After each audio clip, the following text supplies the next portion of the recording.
নির্বাচন নিয়ে সরকার চাপ দিলে পদত্যাগ করবেন সিইসি। সবাই ভিডিওটা দেখতে থাকুন। প্রধান নির্বাচন কমিশনার এএমএম নাসির উদ্দিন বলেছেন, নির্বাচন নিয়ে সরকার চাপ দিলে পদত্যাগ করবেন তিনি। যারা ভোট কেন্দ্র দখলের স্বপ্ন দেখছে তাদের স্বপ্ন কোনোদিনও পূরণ হবে না বলেও জানান সিইসি। সংবিধানে পিআর পদ্ধতিতে নির্বাচনের কথা নেই বলেও জানান প্রধান নির্বাচন কমিশনার। আগামী সপ্তাহে ঘোষণা হতে পারে নির্বাচনী রোডম্যাপ। রাজশাহী থেকে পরিতোষ চৌধুরী আদিত্যর তথ্য, ছবিতে ডেস্ক রিপোর্ট।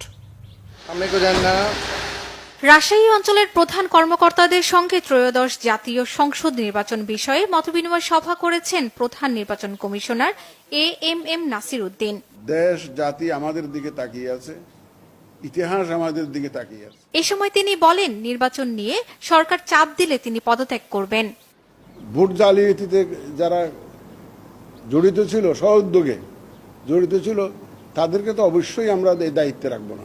আমার বিশ্বাস আমার অফিসাররা আগের মতো সেরকম আগে করেছে, যেহেতু আগে চেয়েছে, আগে নির্বাচন কমিশন থেকে অনেকে চেয়েছে, আগে সরকার চেয়েছে, কিন্তু আমাদের তো এখন সেরকম কোনো সমস্যা নাই। আমাদের এখানে এই সরকার তো এ পর্যন্ত তো চাই নাই, এ পর্যন্ত তো চাই না, আমাদের বলতে দ্বিধা নাই। যেদিন সরকার চাইবে সেদিন নাসির উদ্দিন এই চেয়ারে থাকবে না। সিইসি আরো বলেন, ভোট আসতে আসতে আইন শৃঙ্খলা পরিস্থিতির উন্নতি হবে। যারা ভোট কেন্দ্র দখলের স্বপ্ন দেখছেন তাদের স্বপ্ন কখনো পূরণ হবে না। যারা অস্ত্রবাজি করে ভোটে জিততে চাইবেন তাদের জন্য দুঃসংবাদ অপেক্ষা করছে। সুতরাং অস্ত্র উদ্ধারের একটা অভিযান চলবে এবং ফিল্ড লেভেলে অ্যাডজাস্টমেন্ট, যেটা অফিসারদের লেভেলে যে অ্যাডজাস্টমেন্ট, প্রশাসন থেকে আরম্ভ করে পুলিশ এবং আমাদের নির্বাচন কমিশনের সেই অ্যাডজাস্টমেন্ট, এটা একটা চলমান প্রক্রিয়া এবং ভোটকে সামনে রেখে আমরা কিন্তু এই অ্যাডজাস্টমেন্টগুলো করছি।